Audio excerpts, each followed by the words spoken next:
All right, well, this week as well, members of diaspora communities testified at this inquiry on their experience, and the commission heard testimony on alleged foreign interference by China, Iran, Russia, and India. This whole commission was sparked by reports and revelations of alleged Beijing-backed meddling in Canadian affairs. I'm hoping that you would take also our advice into account and saying that look beyond the last two elections and look at the long arm of China, PRC's influence in Canada over the past few decades. Winnie Ng, that was her. She's here now. She's a representative of the Chinese Canadian Concern Group. She's also co-chair of the Toronto Association for Democracy in China. Winnie Ng, thank you for joining us today. Thank you. Yeah. You made clear to the commission that, in your view, the Chinese Communist Party's United Front Work Department, which is what is widely seen to be the spearheaded organization for their foreign interference efforts, you say it's gotten much, much bolder in recent years. What does that look like from your experience? I guess part of that emboldened is President Xi Jinping has been in power for the last 10 years. And over this period of time, the United Front Work Department has actually grown. The number is they have increased 40,000 staff within the UFW department.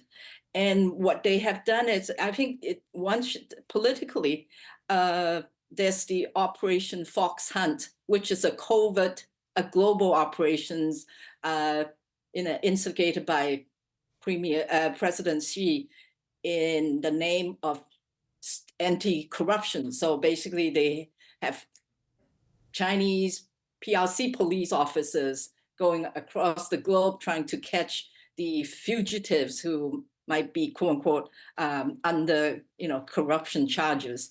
These are the ones, and then so that's one piece. The other is, if you take a look at what China, has now become the second largest economy in the world through their Belt and Road initiatives. They have exerted so much influence across the globe, particularly in the African continent, Central and Latin America. These becomes the economic might and the political influence are intertwined. And within Canada, we have also seen how that has grown with research funding or Confucius Institute offering free instructors to different institutions, including post-secondary education institutions, to the diaspora's community, where they would usurp the local organizations and start shifting and influencing and neutralizing these organizations. And then at the political party levels, I think a lot of evidence have come out that they have their own, quote unquote, power brokers. Right. And, putting it in parties that would be most cordial and most, quote unquote, cooperative with them. Okay, I want to touch on that with you because a lot of what you've laid out is sort of this broad geopolitical agenda of China to influence emerging economies and countries that wouldn't necessarily be automatically allied with Western countries. But there is this direct interference, these allegations of it in Canadian affairs and in Canadian elections. And you say you want this inquiry to look beyond just the last two elections because that's what they focus on. Now, I know you ran in 1993. I don't know if you want to go all the way back to there, but why do we need to go back before 2019? What is it you think the Commission needs to see and Canadians need to know? I believe that the key turning point was during it's the aftermath of June 4th, 1989, the Tiananmen massacre, right? Has that incident, you've seen, how the tanks would crush over citizens, their own citizens. That became the dividing line on whether are we really for pro-human rights or are we just paying lip service? And, after the mobilizing, our group organized the first protest on, right after June 4th, we had 30,000 people that came out in Toronto. And I think PRC also recognized that their intent has been to stifle, to silence criticisms and any dissenting voices. So in that sense, they have started creating national umbrella organizations within the Chinese Canadian community. They have amassed, over 300 proxy organizations that have, that would readily speak on their behalf, right? And to me, I think the influence on election process has taken place way back when.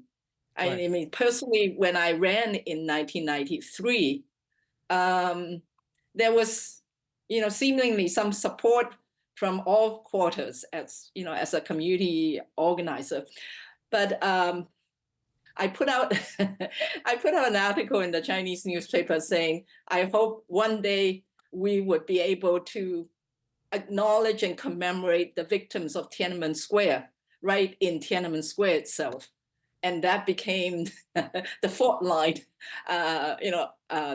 Naturally, I lost the election, but I'm not saying that that's the only reason, but they exert influences, and we have seen a political party, different political parties using not wine and dine, but taking seniors to dim sum and then bringing them to, and then busing them to polling stations. These, at some point you could say, this is campaign strategy, but at what point, how do that type of money get financed and get reported? We don't know. And I think we need to dig deeper, that's all. Right. So just on that point, and quickly, because I apologize, but we're tight on time. There were a lot of concerns about this inquiry leading up to it when we saw, Mehmet Todi and the Uyghur group boycott it, though they came back yesterday for the discussion. One of the Alliance Canada Hong Kong group has also boycotted this over concerns of how it's going to be conducted. Where is your confidence level in this process in terms of its ability to do a full examination of the many issues you've outlined there and give you the sort of answers and conclusions that you think we need to see? How confident are you with the way it's set up now? Yeah, I guess it's, the proof will be in their interim report, what kind of recommendations they would be putting forward.